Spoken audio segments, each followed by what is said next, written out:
Itong si Philippine National Police Acting Chief General Nartates inanunsyo na hindi na si Police Brigadier General Jean Fajardo ang magiging tagapagsalita ng pambansang pulisya. Alamin natin kung bakit sa pag-uulat ni Bombo Bea Piniza.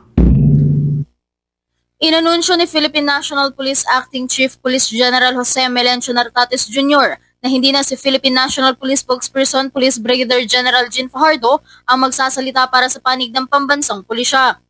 Sa isang pulong balita na ginanap sa Campo Crame ngayong hapon ay inihayag ng officer in charge na masyadong maraming tagapagsalita na ang nagmumula sa kanilang hanay.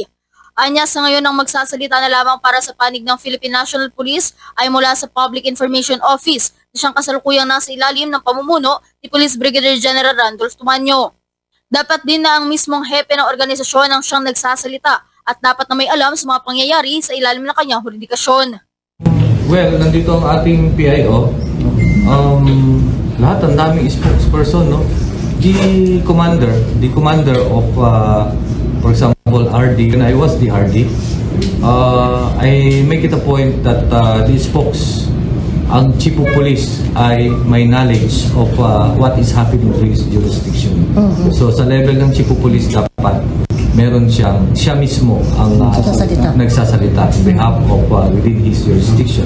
Here in national headquarters, ang magsasalita is the chief PNP and the spokesperson. Kasi inihayag din ni Nartates na lahat ng impormasyong kakailanganin ng publiko ay makukuha na lamang sa tanggapan ng Public Information Office. Hindi na rin anya kailangan pa ng marami o hiwalay na tagapagsalita kung handa namang magsalita ang Public Information Office at ang mismong leader ng institusyon. And yung spokesperson, the PIO for example, ang office mo, Public Information Office, nandiyan na sa kanila lahat yun. So, all the repository of reports, nandyan sa kanya.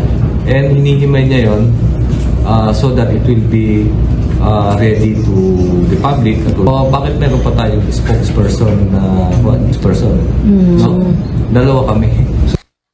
Samantala, kinumpirma rin ni Nartates na sasailalim pa sa deliberasyon at pag-aaral kung mananatili bang tagapagsalita ng pambansang pulisya si Fajardo o mananatili na lamang sa kanyang kasalukuyang posisyon na Directorate of Controllership.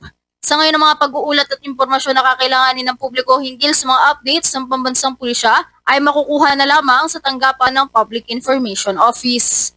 Yan muna ang mga updates mula dito sa Campo Crame. Ito si Bombo Bea Piniza and this is Bombo Radio Philippines, the #1 and most trusted source of news and information. Basta Radio! Bombo! For the most trusted source of news and information, visit our website at www.bomboradio.com. Follow us on Bombo Radio mobile app, Facebook, YouTube, TikTok, and X, formerly Twitter.